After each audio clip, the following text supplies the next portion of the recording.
Gdzie znajduje się najczęściej oglądana romańska rotunda w Polsce? Jaki skarb sprzed ponad 500 lat odnaleziono w pobliżu klasztoru franciszkanów? Na jaką przypadłość cierpiał najwybitniejszy z książąt cieszyńskich? Co pozostało z dawnej nekropolii Piastów? I gdzie znajduje się jeden z największych zbiorów drukarskich w Polsce? Opowiemy Wam o tym podczas wycieczki do jednego z najstarszych miast na Śląsku, którego historia przez wieki związana była z dwoma panującymi w Europie dynastiami.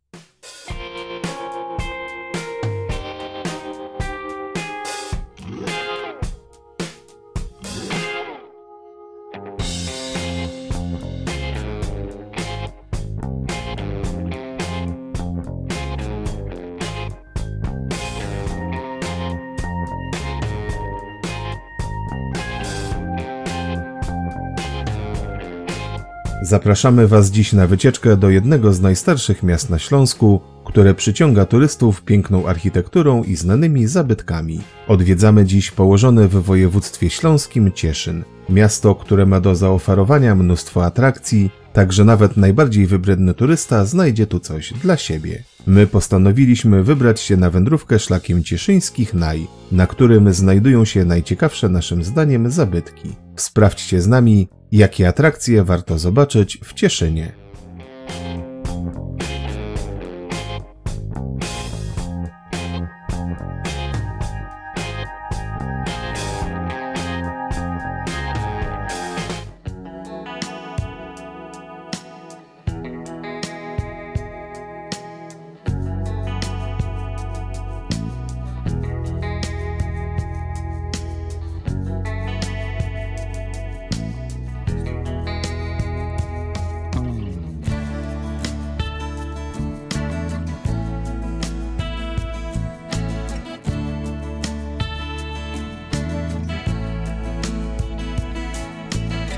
Najstarsze ślady stałego osadnictwa na wzgórzu zamkowym pochodzą z V wieku przed naszą erą, choć znaleziska archeologiczne potwierdzają, że pierwsze plemiona ludności zbieracko-łowieckiej zamieszkiwały tu około 30 000 lat przed naszą erą. W VIII wieku powstaje na górze zamkowej grodzisko obronne, które z czasem staje się centrum znacznej części Śląska. Około 990 roku ziemie w okolicach Cieszyna zostają przyłączone do państwa Mieszka I i stają się strażnicą południowych rubieży. W IX stuleciu powstaje tu jeden z najcenniejszych zabytków w Polsce – romańska rotunda pełniąca rolę kaplicy.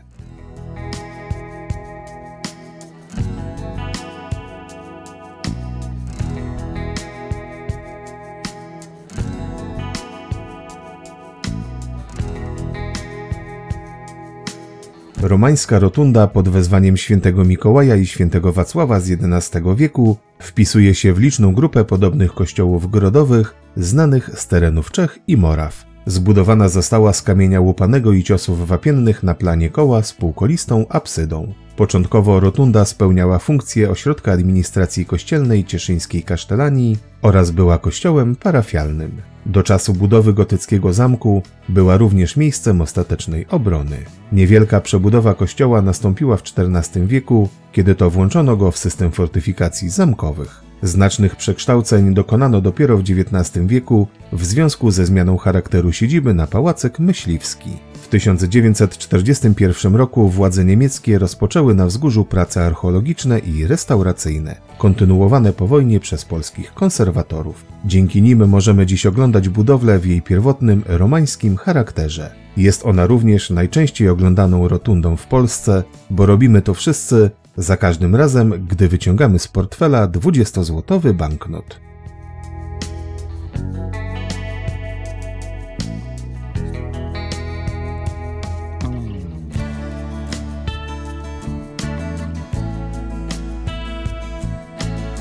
W XIII stuleciu po podziale państwa opolskiego Cieszyn zostaje stolicą księstwa, a zwierzchnictwo nad nim obejmuje Mieszko Cieszyński. Zapewne podczas jego rządów powstaje na Górze Zamkowej pierwsze większe założenie obronne, przebudowane w XIV wieku przez Przemysława I Noszaka w gotycką warownię, nad którą góruje wieża piastowska. Przemysław był najwybitniejszym księciem cieszyńskim, a że w młodości miał raczej nikłe szanse na objęcie tronu, angażował się w życie czeskiego dworu królewskiego. Traf chciał, że po śmierci obu starszych braci w 1358 roku obejmuje tron cieszyński. Nie rezygnuje jednak z dyplomacji i angażuje się w spory sąsiednich królestw, czym zyskuje ogromne uznanie na europejskich dworach, w tym również Władysława Jagiełły, negocjując z zakonem krzyżackim. Książę w wieku 45 lat zachorował na podagrę, która spowodowała bezwład nóg, tak że przez blisko 30 lat zmuszony był korzystać z lektyki, stąd zresztą wziął się jego przydomek Noszak. Przemysław I zmarł w 1410 roku i pochowany został w kościele świętej Marii Magdaleny przy Cieszyńskim Rynku.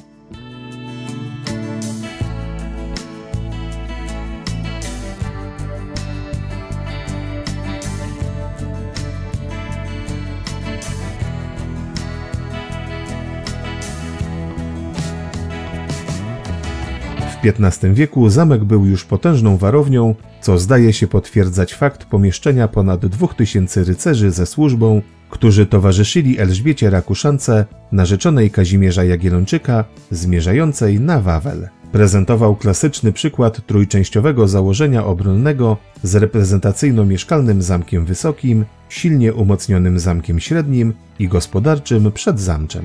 Nad zamkiem wysokim dominowała pięciokondygnacyjna wieża na planie kwadratu, która jako jedyna oprócz rotundy Świętego Mikołaja zachowała się do naszych czasów. Na zamkowym wzgórzu podziwiać możemy także częściowo zrekonstruowane fragmenty wieży narożnej z reliktami kuchni i fundamenty murów obwodowych.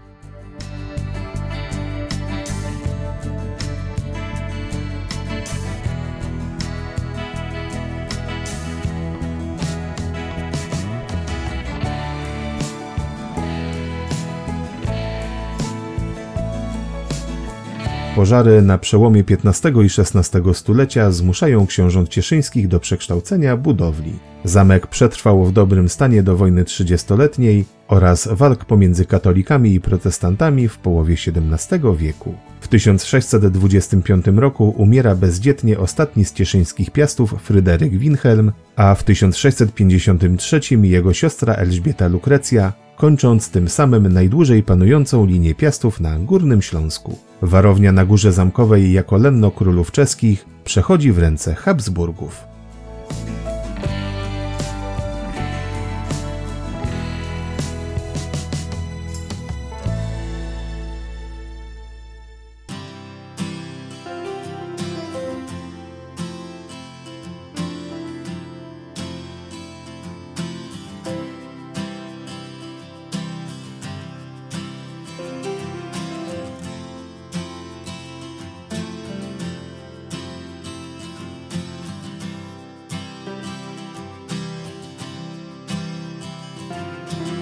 Habsburgowie lokują w Cieszynie siedzibę Zarządu Dóbr Rodowych, nazywaną od teraz Komorą Cieszyńską. Już w połowie XVII wieku przystępują do częściowej rozbiórki zamku, wznosząc w jego miejscu budynki gospodarcze i browar. Kres zamku następuje w 1836 roku, kiedy to Karol Habsburg nakazuje wyburzenie pozostałości zamkowych i wybudowanie w ich miejscu letniej rezydencji. Na terenie przedzamcza powstaje klasycystyczny pałac myśliwski, a na Zamku Wysokim romantyczny park krajobrazowy z zachowanymi rotundą i wieżą.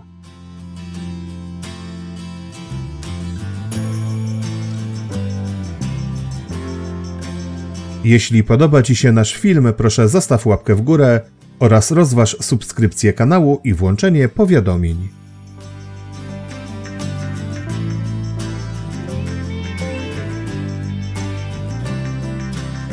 W XVII wieku w pobliżu wieży piastowskiej powstaje zamkowy browar, który w 1846 roku przeniesiono w okolice Pałacu Myśliwskiego. Jego zwiedzanie to obowiązkowy punkt programu dla wszystkich smakoszy złocistego trunku. Jest to jeden z nielicznych dziś browarów, gdzie piwo fermentuje w otwartych kadziach, w komorach wydrążonych w górze zamkowej. To po jego sukcesie Habsburgowie postanowili uruchomić drugi browar w Żywcu, o którym opowiemy Wam już niedługo na naszym kanale.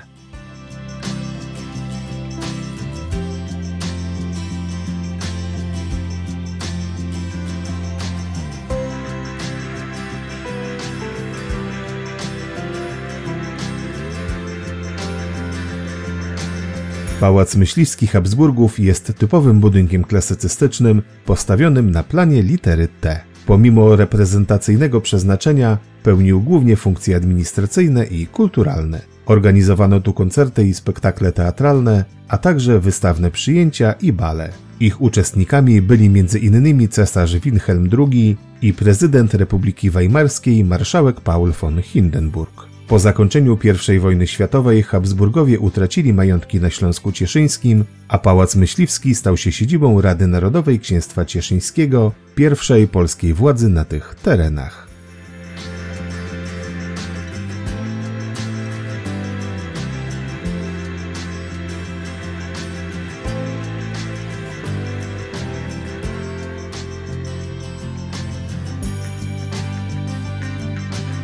Po II wojnie światowej siedzibę w Pałacu Myśliwskim Habsburgów znalazła Państwowa Szkoła Muzyczna, a od 2005 roku mieści się tu także instytucja kultury Zamek Cieszyński. Przed pałacem znajduje się także pomnik ku czci legionistów śląskich poległych za Polskę w czasie I wojny światowej, wystawiony w 1934 roku. W czasie wojny zniszczony przez nazistów, zastąpiony został przez władze PRL-u pomnikiem wdzięczności Armii Czerwonej. W 2005 roku stanął tu ponownie monument upamiętniający legionistów.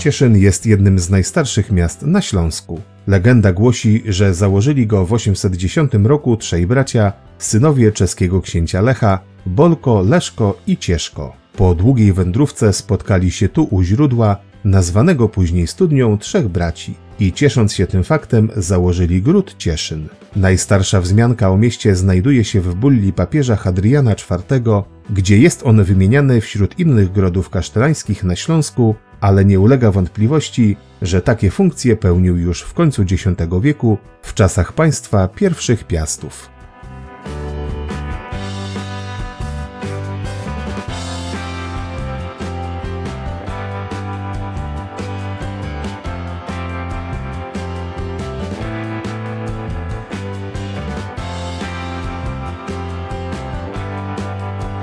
Wraz z przebudową zamku w XIV wieku rozwija się także miasto, które w XV stuleciu staje się jednym z najważniejszych ośrodków handlowych na Śląsku. Największy rozwój miasta przypada na czasy rządów książąt Przemysława I Noszaka i Kazimierza II. Cieszyn otrzymuje nowe prawa miejskie wzorowane na wrocławskich oraz nowy układ przestrzenny z rynkiem i ratuszem. Nowy budynek władz miejskich nie miał jednak szczęścia, przynajmniej raz w ciągu stulecia ulegał zniszczeniu. Najpierw w 1552 roku spłonął, w XVII stuleciu został uszkodzony w czasie wojny 30-letniej, a w kolejnych wiekach płonął jeszcze czterokrotnie. Ostatni raz w 1836 roku. Budynek, który możemy dziś podziwiać, powstał w 1846 roku według projektu Andrzeja Kmeta. Fasadę zdobi wsparty na 6 słupach balkon, zwieńczony trójkątnym przyczółkiem z herbem miasta. Całość wieńczy wysoka wieża z zegarem wykonanym przez Jana Christa Becka z Austrii w 1851 roku.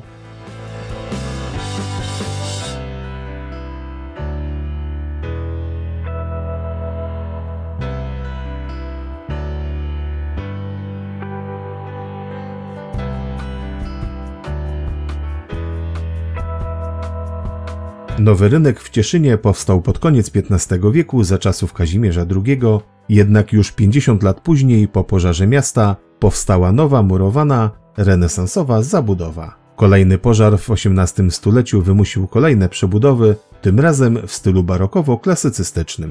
Po środku placu znajduje się studnia będąca pozostałością XVI-wiecznego wodociągu miejskiego. Zdobi ją wykonana w 1777 roku figura świętego Floriana. Nam niestety nie udało się obejrzeć rynku ze względu na prowadzoną właśnie rewitalizację, po której rynek ma zyskać nowe oblicze i trochę zieleni. Wizualizacje wyglądają ciekawie, więc pewnie za jakiś czas trzeba się tu będzie wybrać ponownie.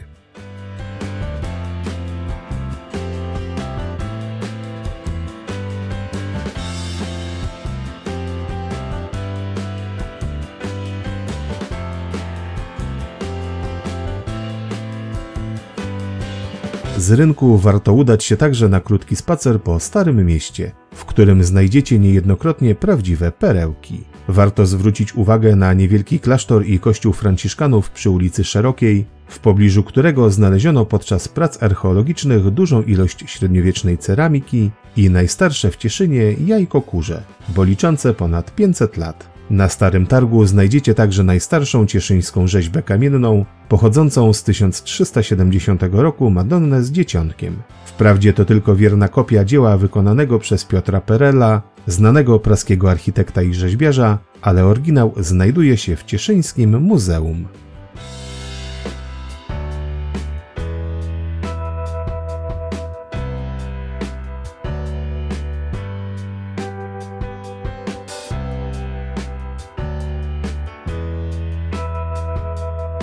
Wygaśnięcie cieszyńskiej linii Piastów i przejęcie władzy przez Habsburgów wywołuje stagnację i powolny upadek znaczenia Cieszyna. Pewne ożywienie wprowadził do miasta dopiero arcyksiąże Karol Ludwik w początkach XIX wieku. Jako jedyny z rodu mieszkał dłużej w Cieszynie i dzięki temu zaczął rozwijać się przemysł. To jemu miasto zawdzięcza powstanie tartaków, przędzalni i tkalni, rafinerii spirytusu i rozbudowę browaru, dzięki którym miasto czerpało największe dochody i słynęło z fasolówki, choć bynajmniej nie była to zupa. Arcyksięciu zawdzięczamy także sprowadzenie do miasta czeskich drukarzy, ale o tym opowiemy za chwilę.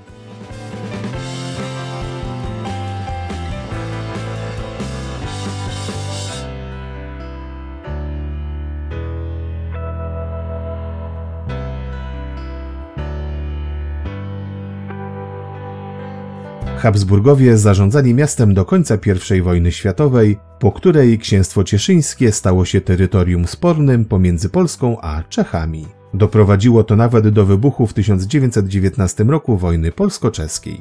Spór rozstrzygnęła ostatecznie w 1920 roku Rada Ambasadorów, dzieląc miasto na dwie części wzdłuż Olzy. Konflikt odżył ponownie po zakończeniu II wojny światowej, jednak pod naciskiem władz z Moskwy państwa podpisały porozumienia graniczne, które zostały potwierdzone ostatecznie w 1958 roku.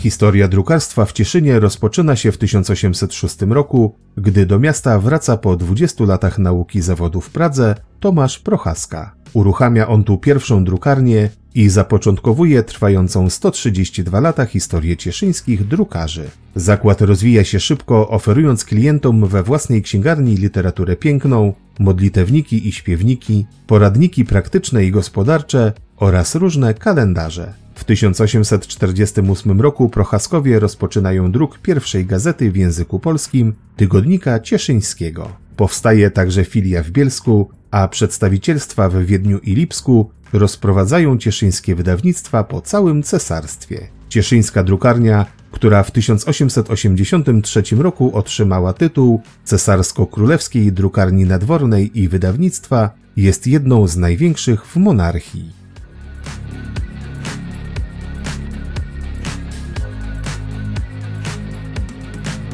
Już teraz możesz zabrać ze sobą nasze audioprzewodniki i słuchać ich podczas zwiedzania. Znajdziesz je wpisując Razem w Polskę na Spotify i w podcastach Google.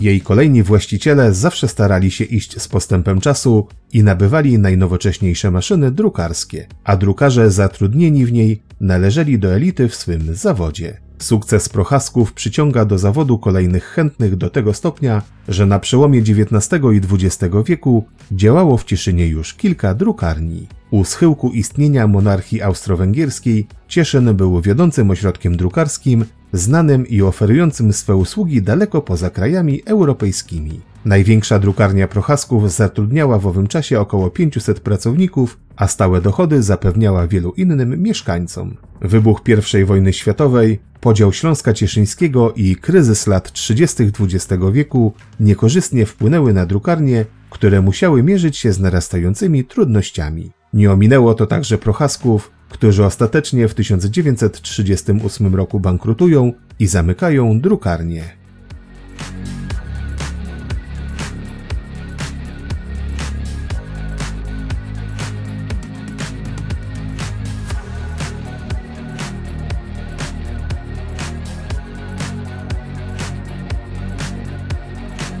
Po II wojnie światowej cieszyńscy drukarze rozpoczynają pracę już w maju 1945 roku. W latach 70. XX wieku uruchomiona zostaje Cieszyńska Drukarnia Wydawnicza, która słynie z wyjątkowej jakości, niestety nie wytrzymuje zderzenia z gospodarką rynkową i obecnie jest w stanie likwidacji. Tradycje podtrzymują za to dwie drukarnie w czeskim Cieszynie, które należą do największych w Europie. Po polskiej stronie Olzy w 1996 roku na bazie starych maszyn drukarskich Cieszyńskiej Drukarni Wydawniczej powstało Muzeum Drukarstwa.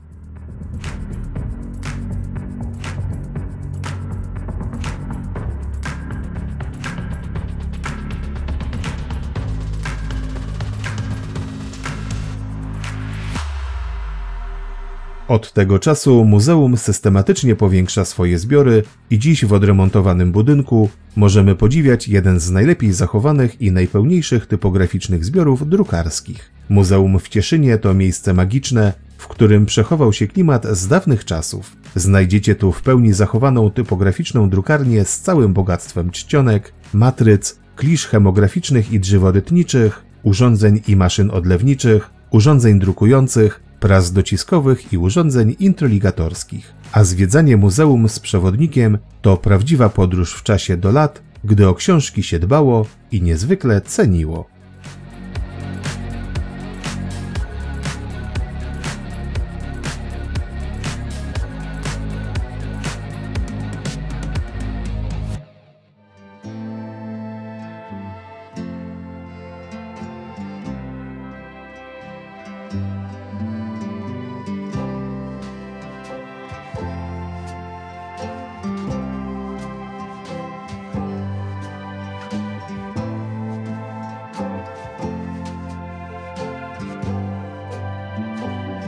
Na zakończenie naszej wycieczki po Cieszynie odwiedzamy najstarszy istniejący w mieście kościół katolicki pod wezwaniem świętej Marii Magdaleny. Świątynia została wybudowana około 1263 roku z fundacji żony księcia Władysława Opolskiego Eufemii dla zakonu dominikanów. Pierwotnie romańska budowla w XIV wieku zostaje przebudowana w duchu gotyku na zlecenie księcia Kazimierza II i staje się nekropolią Piastów Cieszyńskich. Niestety z dawnych nagrobków do naszych czasów zachowała się jedynie XV-wieczna gotycka rzeźba Przemysława I Noszaka lub Kazimierza I, co do tego specjaliści nie są zgodni. W południowej nawie bocznej warto zwrócić uwagę na płytę nagrobną Mikołaja Rudzkiego, kasztelana cieszyńskiego zmarłego w 1664 roku.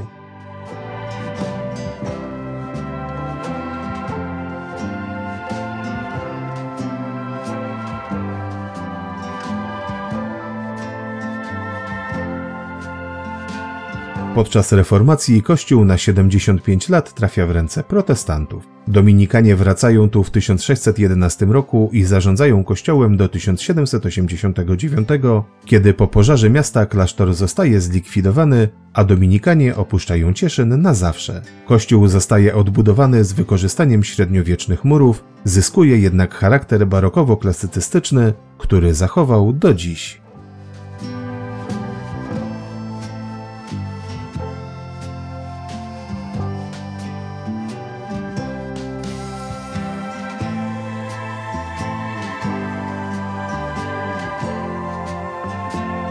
Wewnątrz przeważa styl barokowy, w tym ołtarze oraz ambona i chrzcielnica, dłuta śląskiego rzeźbiarza Jana Józefa Schuberta z Opawy. Ściany ozdabiają pochodzące z końca XVIII wieku obrazy pędzla Ignaca Gintera, również z tego miasta. Późnobarokowy ołtarz główny wykonał w 1795 roku morawski artysta Andreas Schweigel z Brna. Po jego bokach znajdują się figury świętych Piotra i Pawła, a w środku wykonany w 1858 roku w Wenecji obraz przedstawiający mycie nóg Chrystusowi przez świętą Marię Magdalenę. Poniżej w 1997 roku zawieszono obraz Matki Boskiej Cieszyńskiej ozdobiony koronami. Od 2002 roku kościół jest sanktuarium Matki Bożej Cieszyńskiej.